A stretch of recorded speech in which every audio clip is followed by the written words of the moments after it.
I wouldn't say that I have to drink to have a good time. It's just part of going out and social. Me and my dad haven't really had the best of relationships. He's a prison officer at the local prison, obviously, and I came on shift about 7 o'clock and it was a really, really busy Friday night, full of all the usual regulars. My granddad died when my dad was 17, so that was university out the window, and he had to stay. I had my first drink when I was 14 years old. It was my dad that actually gave it to me. I went and tried nicking. The thing about my brother is, he now lives in a one-bedroom kind of studio flat, and he drinks. He's lost his job, and he's got no friends. And I really love my brother. He does bring the rough and tumble back home, but I guess it just helps me to be more me, more myself, more confident. One of the things you find in the pub trade is you do see a lot of alcohol-induced violence. So he joined the police force, but he was still a child, so obviously he's still going out with his mates. I have memories of him actually taking me to... He's still, you know, drinking, but he's carried on those habits, and now he's nearly 50, and that would be fine. But heart attacks sort of run in our family. It always managed to help, not help. Blame it on the good times, blame it on the boogie. Don't blame it on the sunshine, don't blame it on the moonlight. Don't blame it on It was dark, and I'm feeling cosy and warm underneath a pile of party coats. The music is happy, not the sad music that we have at home. Laughter from downstairs. A good evening spent playing with other kids. Maybe we'll see them again sometime. I drift off to sleep under a pile of party coats, feeling safe and warm. I just can't control my feet. Fuck. What's the...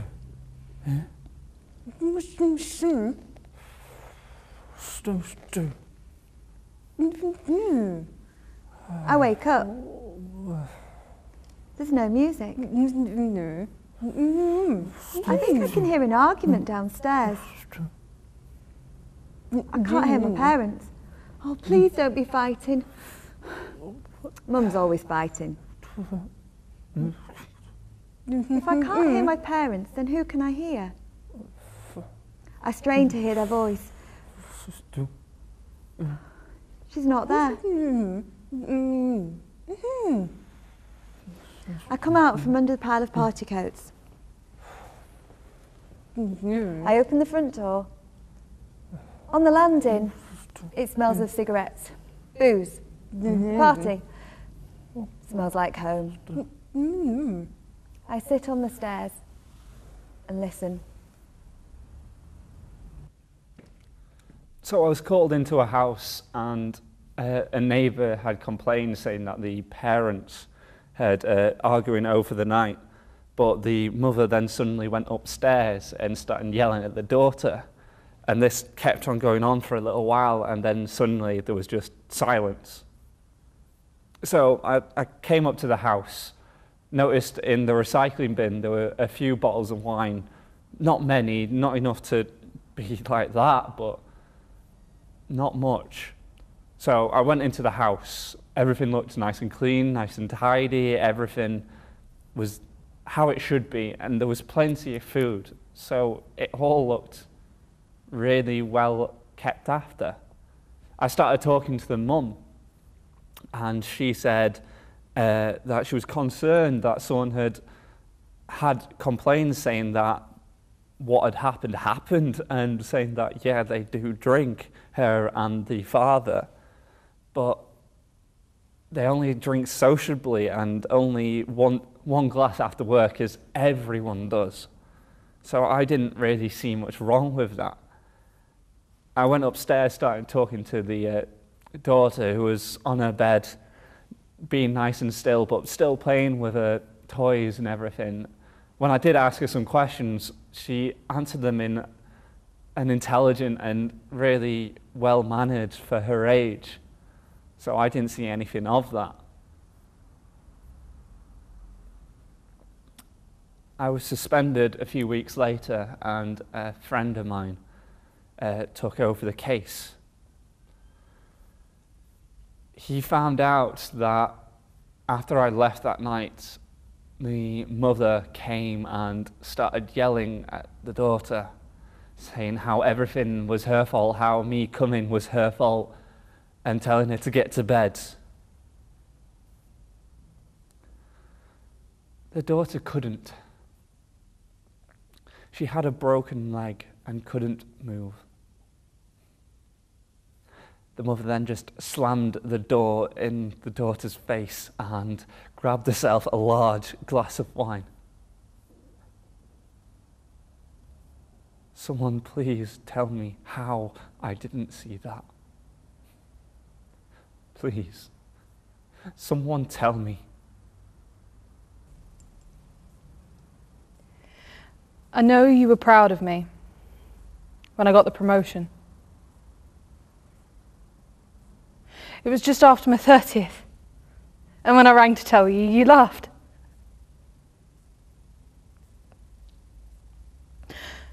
A week later you died, and that laugh, the last time I rang you, that laughter just kept echoing. Until I went on a night out, and my head fell quiet.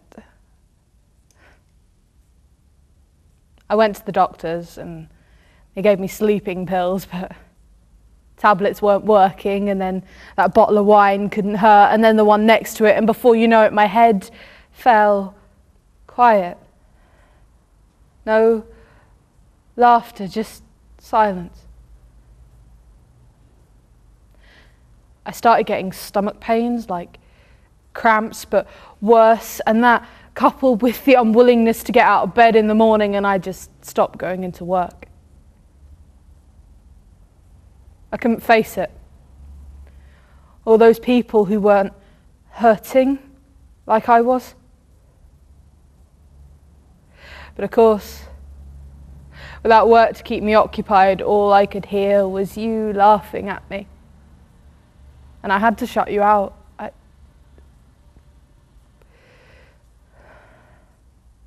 It was one not so very special afternoon when the drink ran out. And that was it. You were still laughing as I reached for the pills. The paracetamol went down fairly easily and the painkillers made me choke, but by the time I got to the sleeping tablets, I couldn't see straight and I passed out. Woke up 4 hours later. I'd thrown them all up in my sleep, so all I'd had was a nice long nap. I phoned the ambulance.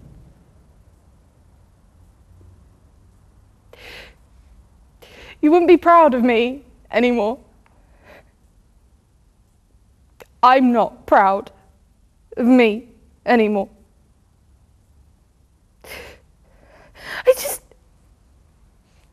I miss you.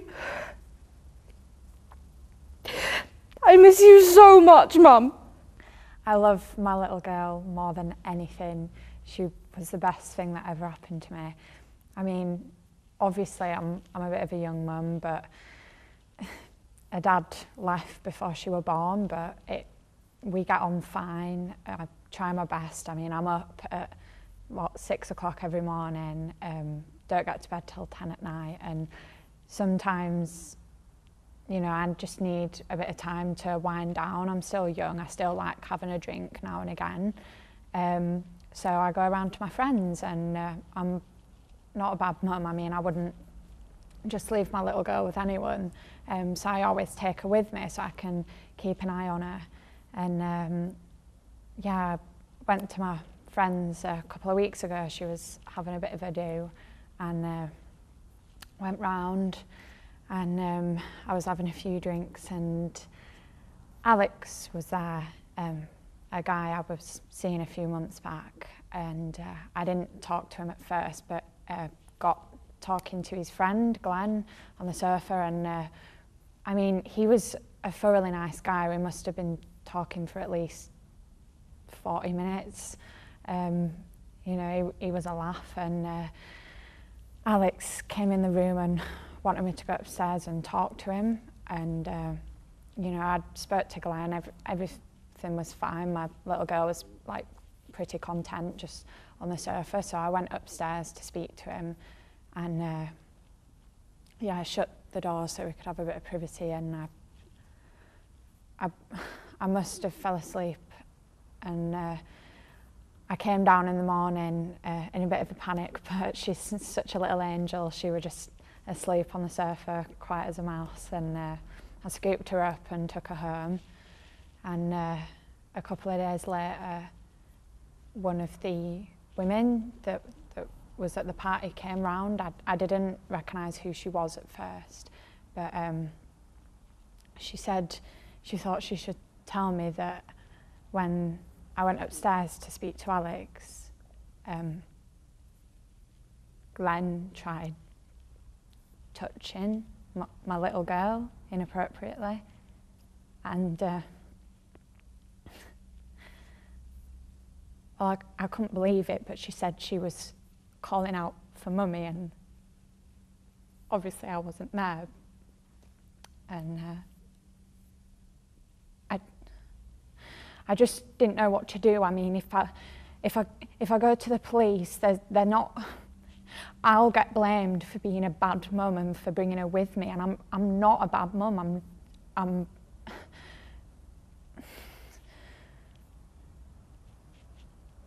they'll take her off me. No one will love her as much as I do, and I don't think that I should be made to feel bad for just. I mean, I know that my little girl loves me, but sometimes you just need something a bit more, you know, just some love from another adult, just someone to hold you. And I'm not a bad mum.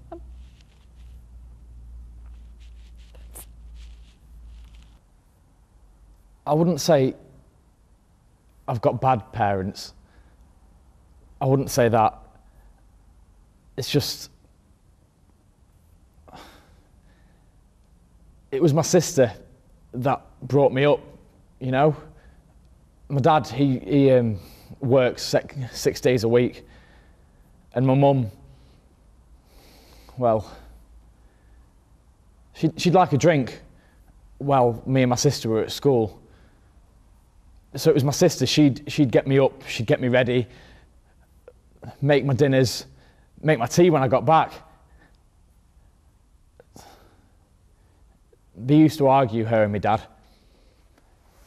He'd come back from work and he'd want to know why the house was a mess, why his tea wasn't made, and why she was drunk.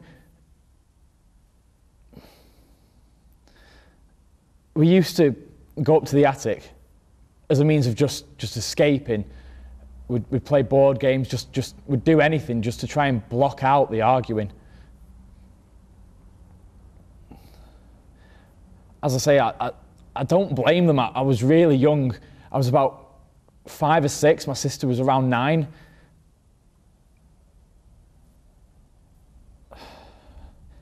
I do remember one time though.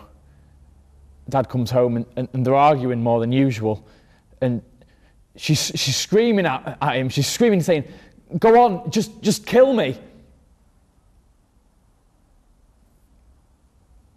And then social got involved. As I got older, I did resent them for not being there for me, but now I can understand. You know, she was lonely. She just wanted a drink. If it wasn't for my sister, things would have been a lot worse at home.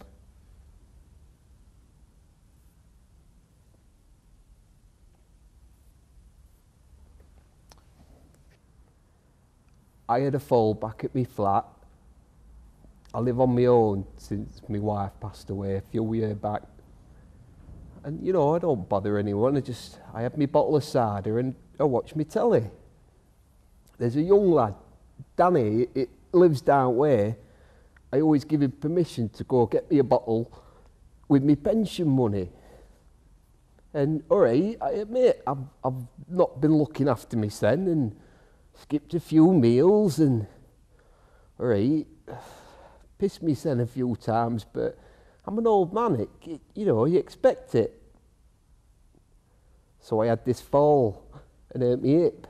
It broke my ear. And that's when it started. It started asking me questions and saying things like that I'm an alcoholic and that Danny has been taking my pension money and exploiting me.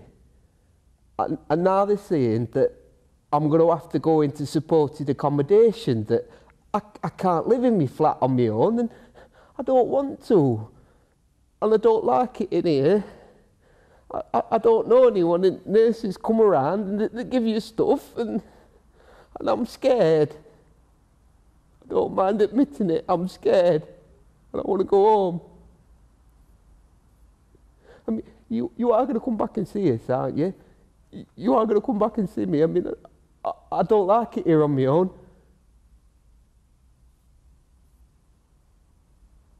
I hear a scream and realise that it's me. My brothers sit in stunned silence. In the middle of the floor of our front room, there's a log. A log surrounded by tiny shards and big triangular-shaped pieces of glass. The noise of angry voices, sudden like a firework, comes in through the broken window. Instinct sets in. I cross the sofa, scoop up my brothers and move us along. As we duck down, I whisper with fear and desperation, "Come on, come on." Eyes darting, looking for a safe place to go. Oh no, oh no, oh no, oh no. I ask my brothers, "Are you hurt?" They look at me blankly, eyes wide with fear. A barrage of bricks and planks of wood, of rubbish collected from back gardens, crashes into our home. I lead my brothers to the back bedroom and say, "Lock the door and don't come out until I tell you." Whore. Dirty bitch. I crouch at the top of the stairs, protecting my brother. Bang, bang, bang on the front door. More breaking glass. Bang, bang, bang on the front. I run up and down the stairs. Why do they hate us so? Please leave us alone. I peek out of an upstairs window. A crowd of angry adults, screaming, baying and throwing half a brick through the window where I'm looking. Good throw, mate. There's glass everywhere. Please leave us alone. Bitch, you been with my man. Get out. I'm 9 years old. And I'm the oldest person in the house on that summer evening when a crowd of angry adults take delight in smashing windows in our home. Up and down the stairs I run, up and down, up and down. Wanting to do something drives me down, but fear pushes me back up. Down to the front door. But I'm too afraid to open it. I'm too afraid to say that we're home alone. So I mouth the words into the closed door and then back upstairs again. "Daddy, where are you? Please come home." Another brick follows the warm August air into the front room. I sit on the stairs. I wait for the crowd to leave. I wait for Daddy to come home. The voices quieten, and I hear a spraying sound.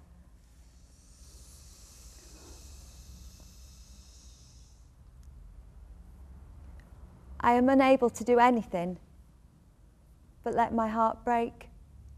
Breath quick, head thumping, and tears running down my face.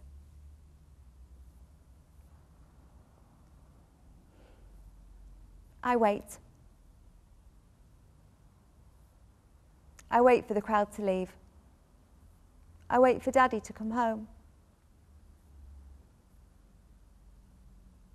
I hear them running down the street laughing. Laughing and screaming like animals. I open the front door. Slag. It says.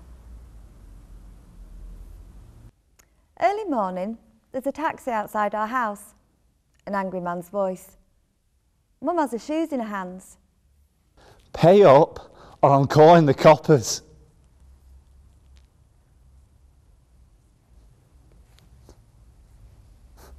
Okay. Last chance. Money. I don't have the money. It's been a tough night, you know. Come on. You know we can settle this some other way. I'm calling the cops. Oh, fuck off! You're all the same, you men. Go fuck yourself. Mum walks in through the front door, leaving it wide open. Give me my fucking money! Fuck off, you cunt! The taxi driver drives away and comes back with the police. Right, is this the one? What? Right, you need to pay the driver. Fuck off. He's a liar. I ain't been anywhere. Last chance, you either pay the driver or you're going down the nick. Who gives a fuck what you want? I ain't paying that cunt. Right. What about the kids? Just leave the kids on their own now, will you? Come on. Look after your brother. I'm being nicked because of that cunt's lie. It's all right, darling. We don't blame you. I'll be fine, mate, I say. Fuck off! Fuck off! Come on. Come on. I hate you, I hate you, I hate you, I hate you, I hate you, I hate